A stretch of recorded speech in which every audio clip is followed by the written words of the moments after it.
Ok, de retour pour une nouvelle vidéo, bienvenue, ici Victor. Aujourd'hui, je vais vous montrer comment vous allez pouvoir analyser les datas de vos emails avec un simple tableau, d'accord?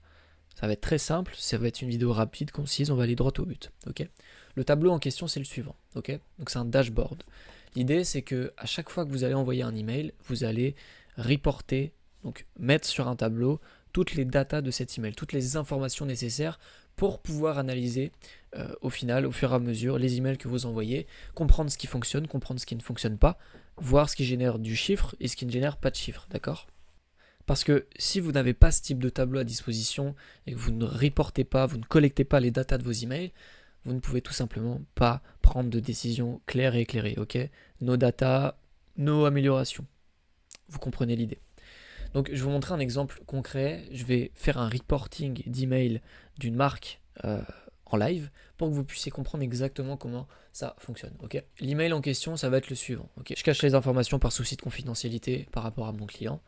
L'idée, c'est que, hop, vous voyez un exemple concret. Donc on a envoyé un email à 855 personnes, un taux d'ouverture à 37%, 4% de clics, 0,6 de désabonnés. Ok.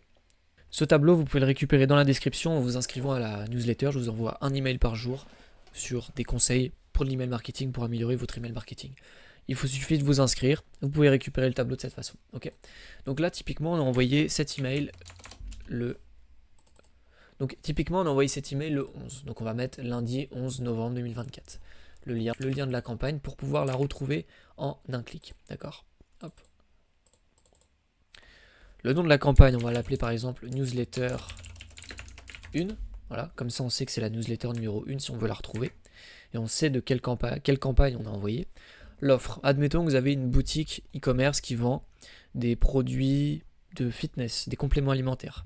Vous allez mettre offre, complément Haro. Je sais pas, par exemple. Ok.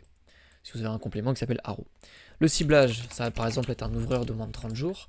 Le statut, ça va être, typiquement, si la campagne est en train d'être envoyée, envoi en cours, sans E, envoi en cours, mais ça peut être aussi programmé, si vous avez programmé la campagne, envoi terminé, si la campagne a fini d'être envoyée, ok, si ça fait plus de 24-48 heures que la campagne a été envoyée, vous mettez un envoi terminé. Sinon, vous pouvez mettre statut à faire si vous devez faire la campagne. Moi, je vous recommande d'avoir seulement ces trois choses-là, d'accord, pour vous y retrouver. Donc, admettons envoi en cours. Donc là, on peut voir sur l'email ici, on a 850 personnes qui ont ouvert notre email. 855 délivrés. Donc voilà, vous avez le chiffre automatiquement qui s'ajoute ici. En ouverture, on a 319 ouvreurs. D'accord? Donc là, hop, 319. Et en clic, 36. Et donc, automatiquement, avec les formules que j'ai rajoutées sur le tableau, que vous pouvez récupérer encore une fois en cliquant, en vous inscrivant à la newsletter Asia, vous avez automatiquement le taux d'ouverture qui est calculé, le taux de clic qui est calculé et le taux de réactivité. Taux de réactivité, c'est quoi? C'est combien d'ouvreurs, combien de personnes ont ouvert l'email et sur ces personnes-là, combien ont cliqué. Donc c'est la réactivité de votre email. Cette information, elle peut être intéressante selon les cas de figure. Le CA, donc chiffre d'affaires général, admettons que l'email il a rapporté 893 €. Vous avez le CA ici. Désabonnement, on a eu 5 désabonnés, donc on peut le mettre ici. Et en plainte, 0. D'accord? Les plaintes, c'est tout simplement une personne qui va se désabonner en signalant votre email comme étant du spam. Donc ça dégrade votre délivrabilité et vous devez savoir quel email potentiellement a pas mal de désabonnés et a pas mal de plaintes. D'accord? Et donc une fois que vous avez ça, vous faites la même chose pour vos autres campagnes. Par exemple, si demain j'envoie une campagne pour donc le mardi, tac, je vais mettre le lien, newsletter 2, admettons, d'accord? Cette fois, je vais shooter les compléments flow, voilà, par exemple, base 2, là on va mettre la base 1, là on va utiliser un ouvreur de 10 jours, et statut, hop, programmé. Et donc là on peut déjà mettre que par exemple on va envoyer 1400 emails, taux d'ouverture, on va mettre 836 ouvreurs, ça fait un peu beaucoup, 570 ouvreurs, voilà, très bon taux d'ouverture, on va mettre 85 clics, donc vous avez 6% de clics, c'est un peu beaucoup, on va mettre 69 clics, 4% de clics, 12% de réactivité, et on va, admettons, mettre 893 € générés pour 4 désabonnements et 0 plein de spam. Et donc au fur et à mesure, vous avez vos campagnes qui s'ajoutent petit à petit. Et comme ça, vous pouvez voir directement quelle campagne a un bon taux d'ouverture, quelle campagne a un mauvais taux d'ouverture, etc., etc. Ça vous permet également, au fur et à mesure des mois, vous pouvez voir ici dashboard novembre, décembre, vous pouvez mettre décembre, janvier, février, mars, etc. Et donc, admettons que vous envoyez des campagnes pendant un an, vous pouvez revenir à vos campagnes d'avant pour voir les résultats, retrouver directement une campagne spécifique, et admettons, en novembre, j'ai envoyé des campagnes, en mars, avril, par exemple, je peux tout à fait reprendre mes campagnes de novembre qui ont bien marché et les renvoyer quelques mois plus tard. Parce que les gens l'auront oublié, il y a des nouvelles personnes qui se seront inscrites, d'autres qui se seront désabonnés ou qui n'ouvriront plus. Et donc au fur et à mesure, les emails peuvent se renouveler, se recycler de cette façon.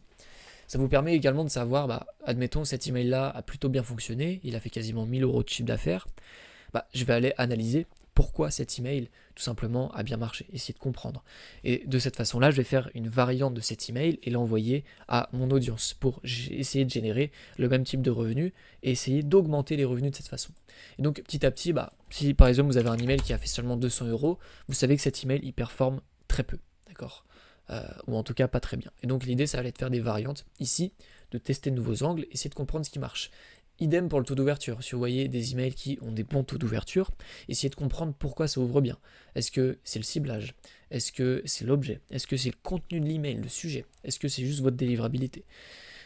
Ce tableau vous permet d'avoir toutes les datas à disposition pour prendre les décisions les plus éclairées possibles. Donc il faut absolument que vous ayez un dashboard qui soit construit comme ça pour pouvoir prendre ce genre de décision et améliorer les revenus de vos emails.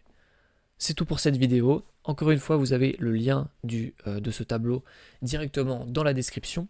Il vous suffit de vous inscrire à la newsletter. Une fois par jour, je vous envoie des conseils, des stratégies, des astuces sur de l'email marketing pour améliorer les revenus de vos emails avec votre marque e-commerce. Vous recevrez directement le lien du tableau par email. Merci d'avoir regardé cette vidéo. C'était Victor. Abonnez-vous, lâchez un like et je vous dis à la prochaine pour une nouvelle vidéo. Ciao!